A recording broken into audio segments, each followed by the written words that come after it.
This is the high-purity reverse osmosis system. Commonly called the RO, it is a fully automated process with automatic controls and alarm system. An RO water system includes pre-filtration for particulate matter and chlorine reduction with carbon treatment. So, what is reverse osmosis?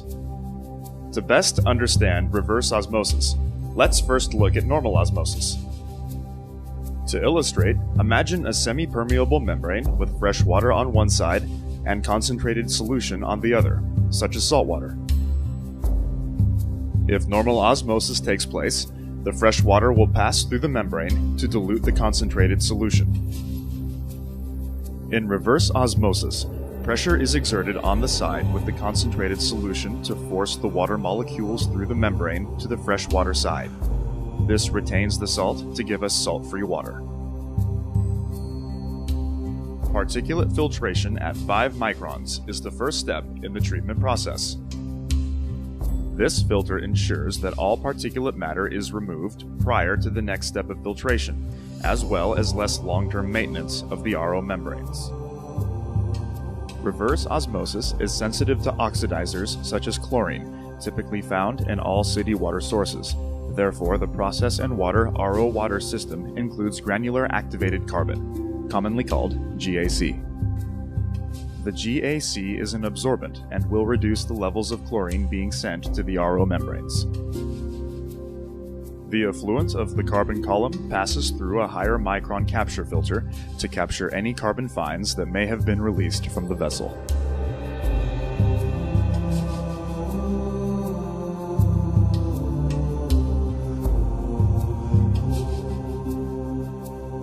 The influent water has been pre-treated and is now prepared to be processed through the reverse osmosis membrane.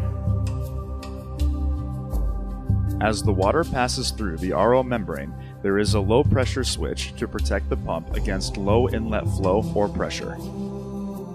There are panel-mounted pressure gauges to monitor the pre-treatment and reverse osmosis inlet and outlet pressures.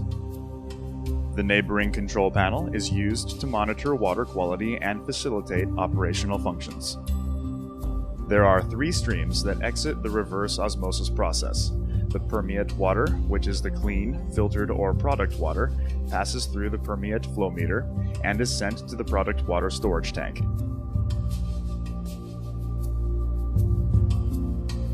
At higher salt levels, the concentrate is sent to sanitary sewer, or in some cases non-critical locations for reuse, also known as gray water recycle. In higher water recovery applications, a small percentage of the concentrate water is sent back to the inlet of the RO membrane for recycle. The salt removal reverse osmosis step is complete and the filtered water is stored for distribution and use. The product water is fed from the bottom of the tank to the distribution pump, where it will be post-treated before being fed to the facility points of use. The clean water low in salts, typically stored for a period of time, is a target for bacterial growth. Therefore, the process and water system includes a germicidal ultraviolet disinfection unit for bacteria control. Germicidal UVC light deactivates the DNA of bacteria, viruses, and other pathogens, and thus destroys their ability to multiply, which is critical in any process and lab use environment of RO product water.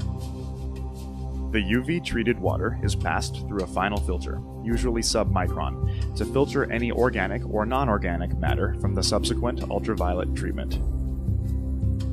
In some cases, further ionic removal will be needed to meet deionized water quality.